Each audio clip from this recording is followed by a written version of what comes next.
session, which is all about free speech. And we're all aware with how just talking about this has been made nigh impossible, but the dam has burst. And here to talk about this are Seán and Connie, student, women's rights and free speech commentator, who knows everything about being cancelled for just speaking to a detransitioner, right? That was enough of a crime to get her booted off, what was it, the Committee for Student Radio at Leeds University. We have Shay, I really hope I'm going to say this right. Go for it. It sounds like a warrior cry. Like Xena would say it. Shay Woulahan! Right? Okay. With feeling. Feminist, writer and activist. And we've got Seán Atkinson, LGBT advocate, belong to Whistleblower, thank you very much for that, and child safeguarding advocate. Take it away. Sorry? Oh, my days, and it's on film. Never mind. I'm going to make friends with the editor. Let's do that again. So, Dean. I'm not even going to attempt the surname. Researcher, director of Free Speech Ireland and Breaking Point, and a free speech advocate. Feel free to speak. Thank you very much, Menno. Historically, freedom of speech has been instrumental in the fight for gay rights and acceptance. Without it, lesbians, gays and bisexuals would never have had the platform to speak up for themselves, advocate for the right to love who they choose, or campaign for marriage equality. This fundamental liberty has allowed our community to challenge norms, fight for recognition, and become accepted and appreciated by society. In recent years, however, some within the wider LGBT+++ movement have lost sight of this foundational principle. Increasingly, dissenting voices, even within the community, are being targeted, silenced, or ostracised for expressing dissenting views, such as that no man can be a woman. As we all know, events like this are often protested and bullied into cancellation. Women in particular have faced immense consequences for certain biological definitions of sex. Kelly J. Keane, who voiced concerns about so-called gender-affirming care practices on minors, was arrested. Amy Ham and countless others have lost jobs and been publicly vilified just for the crime of knowing that a woman can never be male. Anyone who expresses concerns or disagreements with gender ideology finds themselves labelled as bigots, even when those individuals are themselves gay, lesbian or bisexual. Lesbians who assert their right to same-sex attraction are dismissed as intolerant. Gay men who decline sexual relationships with women are called self-hating pygmies. Bisexuals who prefer traditional labels over terms like queer or pansexual are branded as regressive. This kind of ideological conformity not only stifles meaningful dialogue, it erodes the very freedoms that made our progress possible. Meanwhile, in countries such as Saudi Arabia, Uganda, Pakistan and Malaysia, homosexuality is still punishable by imprisonment and death. These are places where freedom of speech is not merely under threat, it is non-existent. If we are to stand with the voiceless individuals of our community suffering under these regimes, we must first protect and preserve our own right to speak freely. History has taught us that when authoritarianism rises, whether in Stalin's Soviet Union, Nazi Germany, or the Catholic Church's control over Ireland in recent years or elsewhere, one of the first casualties is always free expression. That is why, at Not All Gays, freedom of speech is one of our founding principles. Not all gays support the suppression of differing views. Not all gays wish to silence debate or punish those who disagree. And if we've demonstrated anything, it's that many within our community are unwilling to back down in the face of authoritarianism, no matter how loud or intimidating they may be. That is why we're having this conversation today. I'm joined by a courageous young woman, Connie, who stood her ground in the face of peer pressure, a principled and determined Dean who has tirelessly defended free speech in Ireland, and finally Shay, a powerhouse who remains committed to what may be the most important principle of all, the pursuit of truth.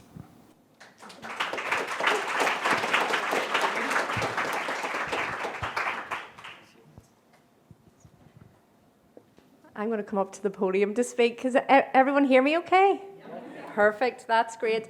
Well, for everyone that doesn't know me, my name is Shay, and from 2021 till 2024, I was a regular contributor for Redux, an unapologetic feminist publication. During my time as a writer for Redux, I discovered something alarming, that even journalists are being told what they can and can't say.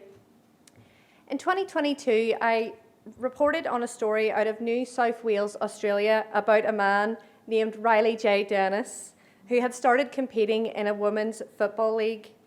To paint a clear picture, Dennis wasn't just a man who wandered into the wrong pitch. He was actually a trans YouTuber who had infamously gained attention after a series of videos in which he called lesbians bigots if they refused to date men who claimed to be women, because apparently sexual orientation is bigotry. Many lesbians were rightfully offended by this narrative. Dennis, you see, was actually a bit ahead of his time with this, because unfortunately that sort of rhetoric is quite popular in LGBT spaces now. After the backlash, Dennis quietly disappeared off of YouTube and relocated to Australia before gaining attention again, this time for competing in women's sports. My article didn't speculate. It reported over 12,000 complaints that were lodged to Football NSW, many from concerned parents, community members and players. Some even alleged that women had been injured during the games. This wasn't a niche outrage. It was a chorus of people asking, "This isn't fair. Is this safe?" But instead of addressing the concerns, the Australian government, via its e-safety commissioner, tried to shut us down. They demanded Redux remove or edit the article. Their problem? We'd misgendered Dennis by calling him a man. Twitter geo-blocked the story in Australia because Redux refused to change the article or take it down. Facts aren't hate speech, and the truth doesn't know anyone preferred pronouns. This matters. When someone who's publicly shamed women for their sexual boundaries then muscles their way into women's sports, that is newsworthy. Now, I was quite protected being in Ireland. If I was in Australia, I probably would have been facing a hate crime charge. Much like Australian women like Carolee Smith, who spoke about it publicly on her social media. She was hit with legal orders and her Facebook page with tens of thousands of followers was wiped clean. This isn't just censorship, it's punishment. It's a warning to anyone who thinks of raising their hand and speaking out and asking questions, who dares to defend women's sports and who speaks an inconvenient truth. Journalism should not exist to parrot state-approved narratives. Journalism that cannot speak the truth isn't journalism, it's propaganda. But this isn't about one article. It's about the state using their power to silence the truth. But I, for one, won't stay quiet. Thank you.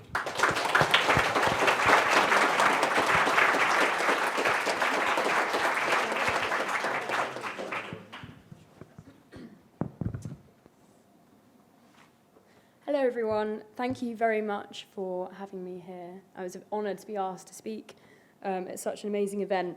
I recently just finished my degree at the University of Leeds where I was studying philosophy, and for the last 6 months I've been commentating on free speech and women's rights since I was suspended or permanently removed from my committee position at Leeds Student Radio following an investigation by the Student Union into me because I had basically said that men weren't women.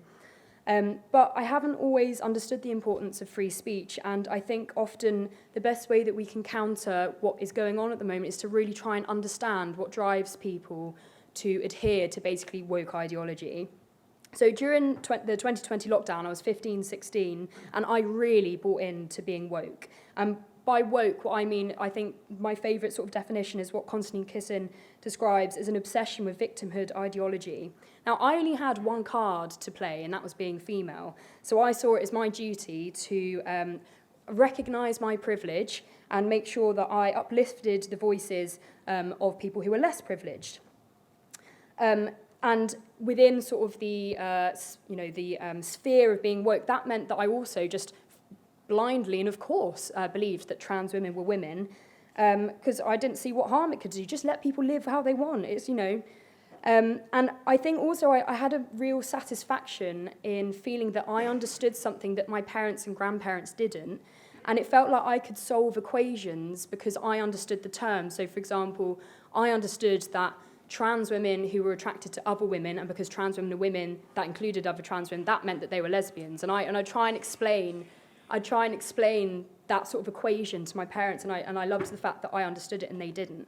But I genuinely thought I was doing a good thing by promoting these ideas, but I didn't consider the fact that the way I was doing it was extremely authoritarian, which is obviously another aspect of being woke. As Andrew Doyle says, it's an authoritarian approach to an end. One of the most, I posted so much stuff over lockdown. I was a real performative activist, posting infographics.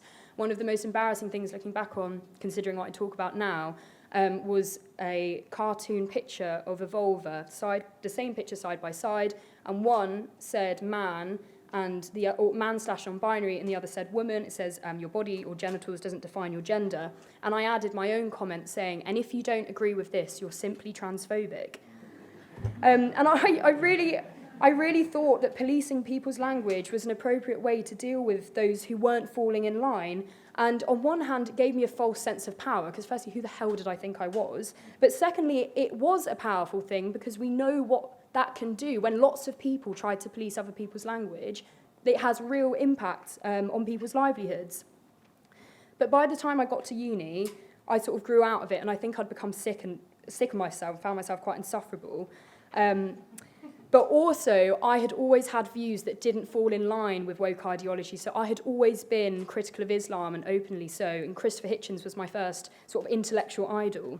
And there were times where teachers would try and shut down the debate. So I'd ask about clothing, and one of my religious studies teachers said, "Connie, you're getting very obsessed with the clothing." Sorry, I'm the one getting obsessed with the clothing.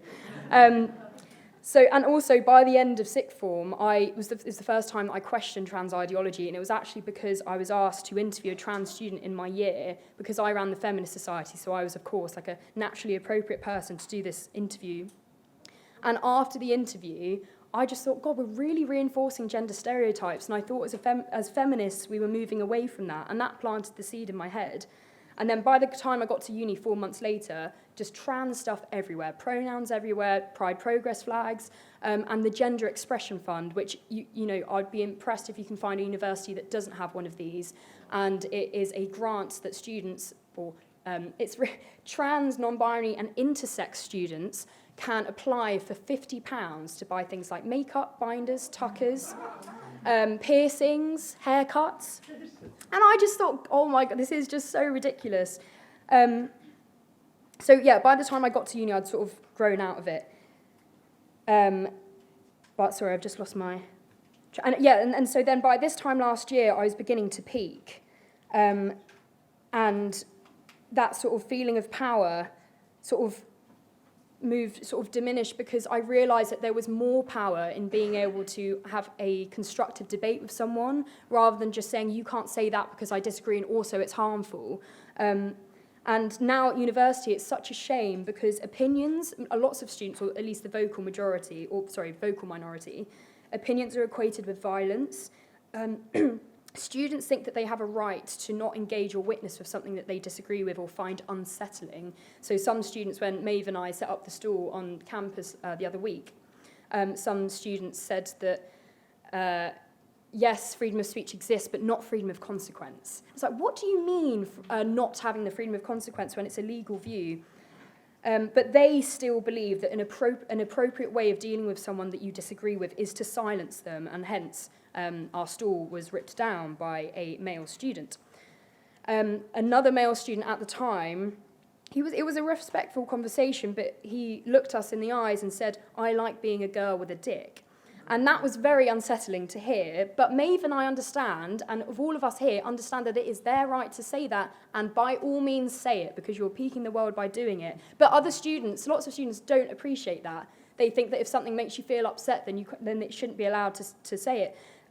So I think, I'm not really sure what the answer is in terms of getting freedom of speech back in academia. I think one thing is that the student unions are the biggest players in stopping students from being able to express themselves, because they're basically ran by other students, and they're elected by other students who all think the same way.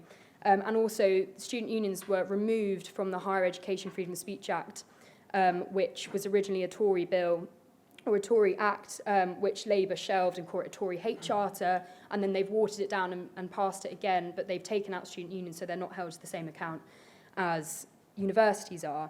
But the other thing is that academics need to do better. I understand that it's a big risk for anyone to speak out about this topic, but at the end of the day, I know that there are academics who support me privately, but they will not do it publicly. And I'm sorry, and I know it's harsh, but I think they're failing students, because there's so much on the other side that is outspoken, but when students are going through really awful times and being cancelled, they need people in authority to say, actually, I agree with her, or at least I agree with her right to say it. And students aren't getting that support. They might be privately, but not publicly. And students need that reassurance that they will be protected and supported for expressing their views. And like I was saying earlier, we need to teach young people that there is far more power and therefore freedom in being able to defend your argument rather than suppressing it. Like, it's a very weak position if your argument is only upheld by oppressing the opposition. That's not a strong argument if it relies on making sure that other people don't disagree with you. And any philosophy student knows that. In order to make a good argument, you have to really explain why the other side thinks the way that they do, but students don't really seem to consider that a necessity anymore. And something that I find really disheartening to see is that lots of parents online talk about not wanting to send their kids to university anymore because they're basically indoctrination camps. But this is more important than ever that those children go to uni with the support and being told that they're allowed to say their legal views. I also know people who kind of are thinking about dropping out because they cannot stand the social consequences they have faced for expressing their gender critical views, for example. But those are the ones we desperately need to not drop out, and they're the students that really need to go to university and feel supported to say their views. So that's it, really. I'm not really sure what the solution is, but I definitely think it needs to be a top-down approach, and this is a case where culture won't change until the law does. So, yeah.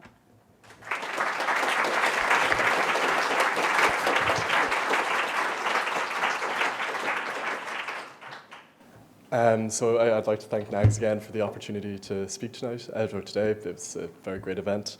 It's funny because Free Speech Ireland actually had a very similar start to NAGS. It was in the smoking area of the PAV in Trinity.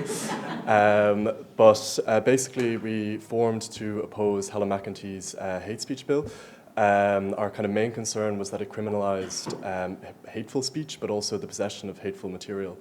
I remember a few years ago I was cleaning out my grandparents' attic, and while I was doing that I found a copy of Mein Kampf, and that kind of so that triggered a bit of an awkward conversation. So I went downstairs and I was like, "Oh, Granny, is there something you have to tell me?"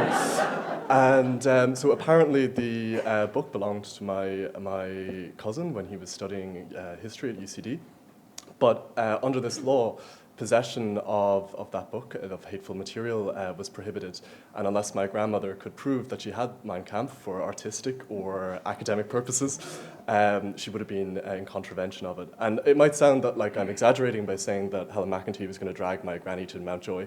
Helen McEntee herself did say that the law was kept deliberately vague and deliberately unclear to have more convictions under the bill. So we started our campaign. And it was mostly canvassing. We were like knocking on doors, we were leafleting, we did public meetings, and then eventually that escalated to a media campaign. And we were ultimately successful in amending the bill to remove the provisions pertaining to hateful speech, which we were very happy about. But I think the campaign kind of like alerted us to other concerns we had with free speech in Ireland, particularly in terms of academic freedom. So at the moment, at the Athena Swan programme, academic research funding is tied to kind of ideological commitment. So that would be something we'd be very much opposed to. We're also quite concerned about the state of academic freedom on campuses. But at the start of this year, it felt like we were turning a page. The hate speech bill was beaten. The presidents and provosts at universities were starting to talk about the importance of academic freedom and diversity of opinion on campuses.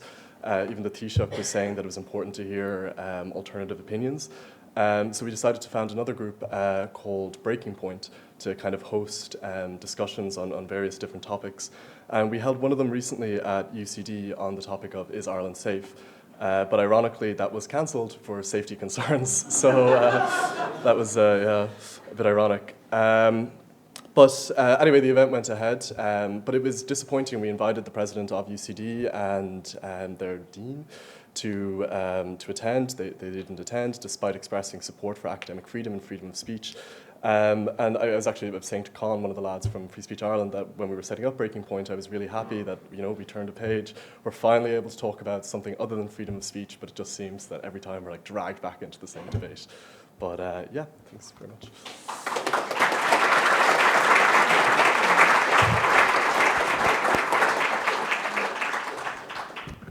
Just test, yeah. You hear me? Yeah. Right, so I have a question for the panelists, and I'll start off with you, Shay. So throughout your experience as a journalist and a lesbian activist, what ways do you think the freedom of speech is being suppressed for lesbians, gays and bisexuals?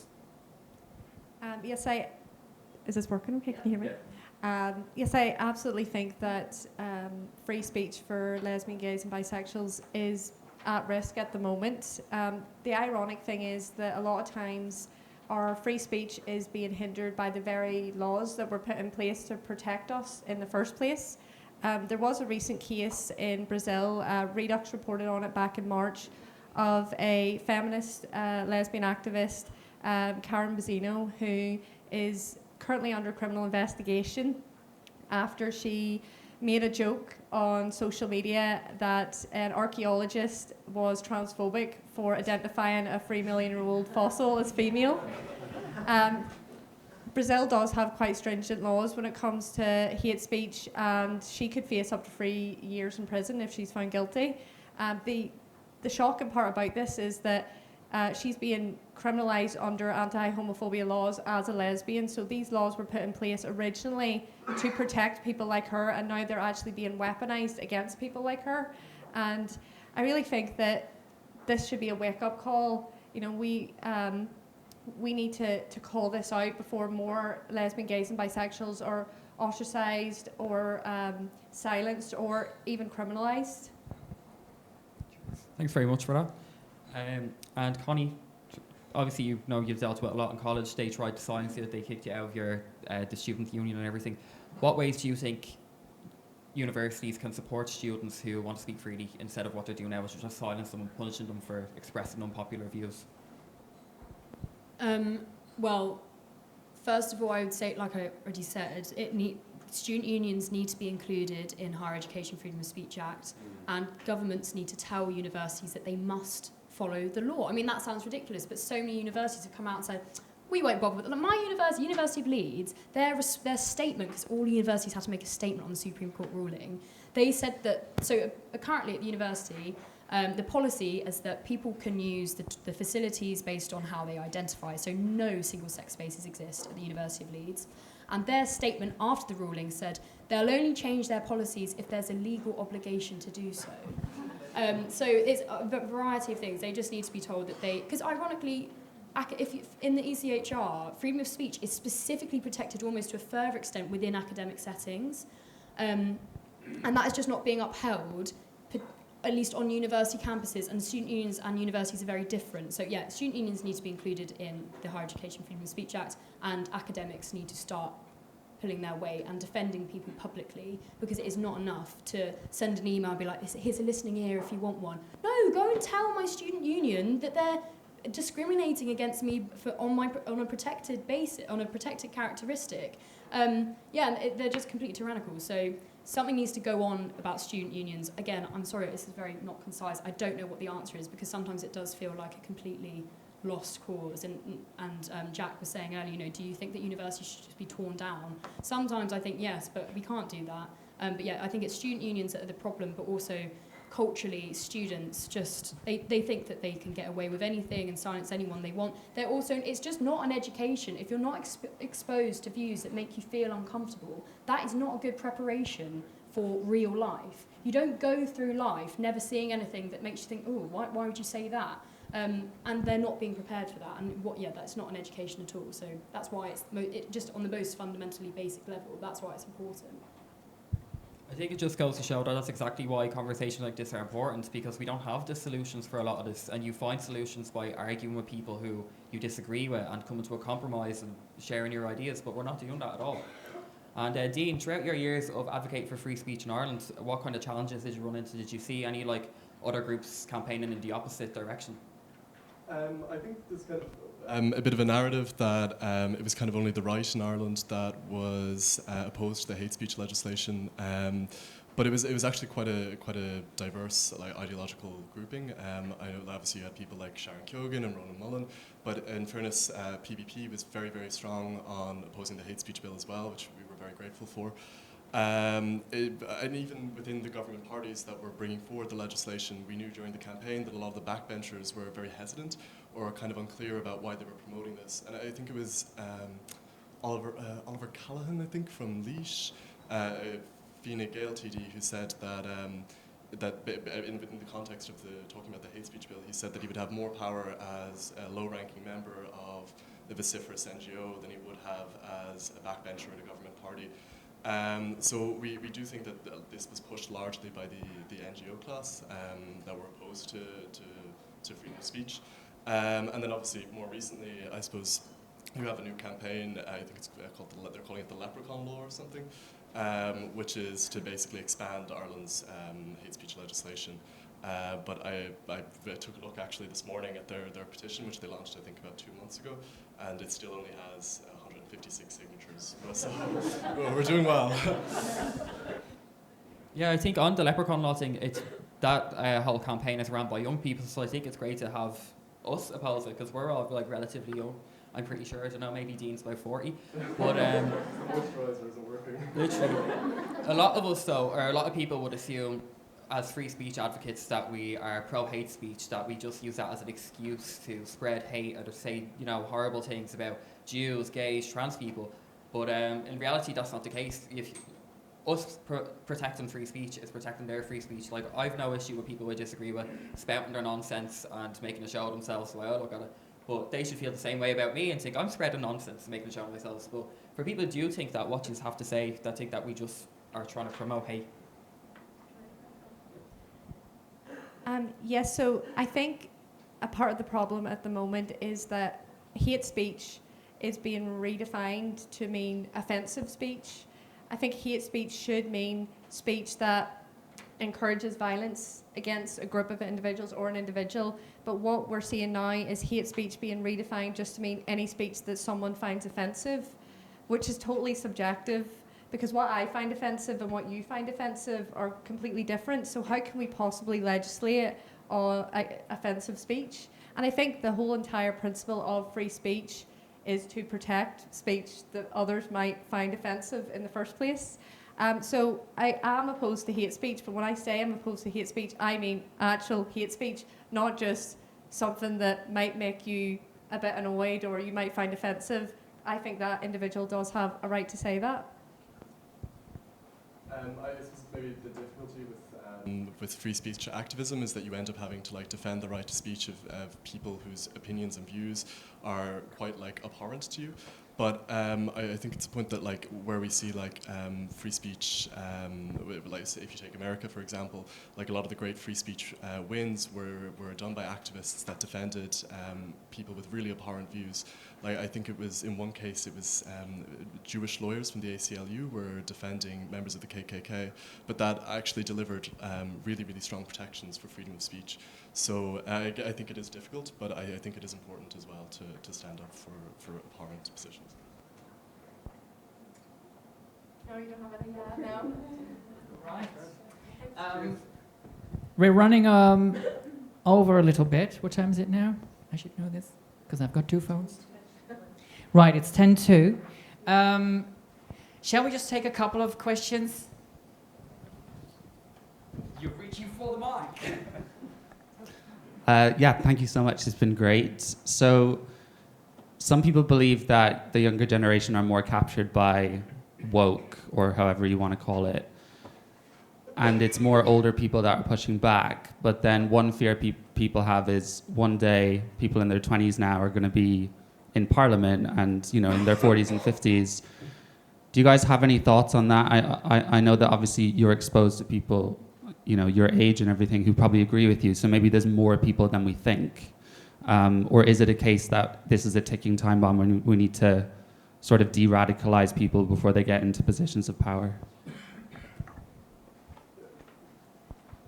I think, of course, a lot of people are very woke, but I don't think that necessarily means either. I do think a lot of people that are very woke are going to look back and be embarrassed by the time they get into Parliament to kind of end up thinking about it more technically rather than what they're seeing on Instagram. But there is a lot of like middle-aged people that are very woke as well. Like, I've got family members that are like in their 40s, 50s that are like extremely woke. So I don't know but yeah, most people would be very woke.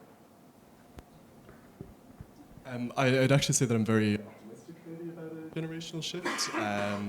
I remember the first kind of like free speech activism I did was my first year of college, and we were just like collecting signatures because our college was trying to deplatform both groups that were left-wing and right-wing.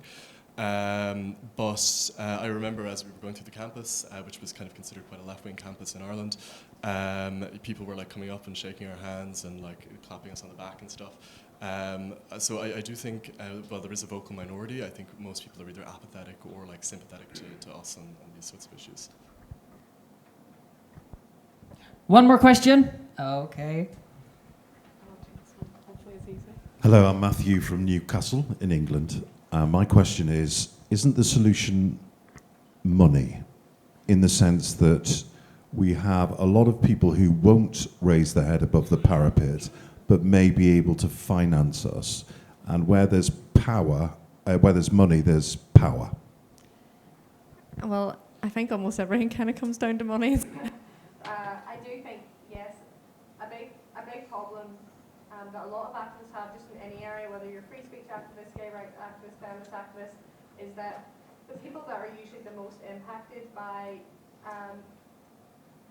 oppression is working class people that have to work full time, and that means that they don't necessarily have the time and the resources to dedicate to activism. So it definitely does benefit when you have beneficiaries who can fund and give to crowdfunders and things like that, because a lot of the people that are doing the groundwork are people that have full-time jobs or maybe a part-time job on the side as well as that, and they're doing this all in their spare time, and that goes for any type of activism. So I do think, yeah, money is a big obstacle for really anything.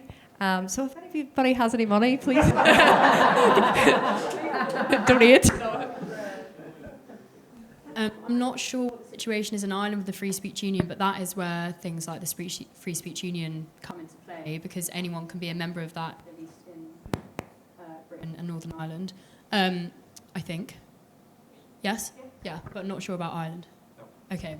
So yeah, I mean, it's great that the FSU exists, but it's also very, very sad that the FSU has to exist to protect people.